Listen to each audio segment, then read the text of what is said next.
Nashville is home to a lot of great parks, each unique and special in its own way.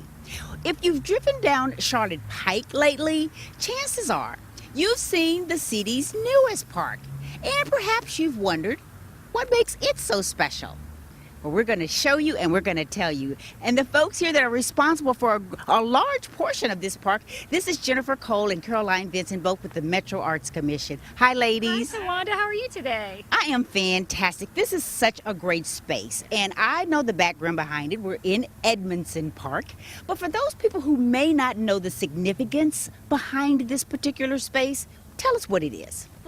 Well, first it's important to start with Will Edmondson, who is actually one of Nashville's greatest treasures and the first African American to actually have a solo show at the Museum of Modern Art in New York. He was a self-taught sculptor, started in his late 50s actually carving limestone with a railroad spike, and lived right in this neighborhood. And so this park has been dedicated to him for a long time, but we've taken some local artists and some internationally known artists and really sort of fortified the park so that all Nashvillians can really understand his story. And there are really some great pieces in this park too, Caroline. The one we're standing in front of, and a lot of people will recognize the artist who created these pieces. Yes, Sherry Warner Hunter created this piece, The Gathering, and she is a local artist. She lives in Bell Buckle, Tennessee. She's done a lot of mosaic works around town that people have probably seen. And this piece was actually at the Oasis Center many years ago, and later they decided to donate it to Metro Arts, and so we brought it here to the park. And the Oasis Center is very instrumental in how this all came about. We're just across the street from the Oasis Center.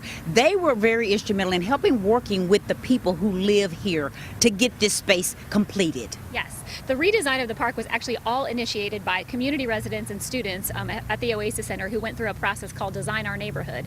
And one of the things they did was they wanted to sort of remake this park as sort of the front porch for the neighborhood, and to add to it amenities, walking paths, and art that would really sort of tell Edmondson's story and make it an amenity to the community. So the Oasis Center was our partner, and along with a lot of others all the way through this project. Absolutely. And then the other two artists that people will want to come and see their works in addition to Sherry's, talk about this piece, which has really got a great story behind how it sort of everybody tried to tie into Will Edmondson's work.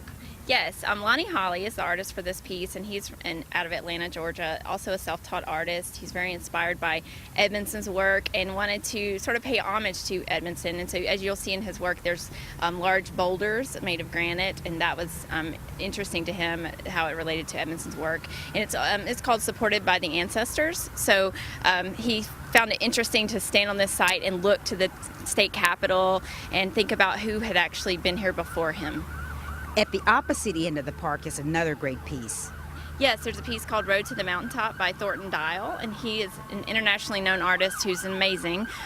He's from Bessemer, Alabama, and he created this piece out of metal, and it has a lot of angular aspects to it, but it also has sort of a piece that roams around it to the top, and he likes the idea of sort of climbing to the mountaintop, and sort of course, that reference to Martin Luther King in his piece.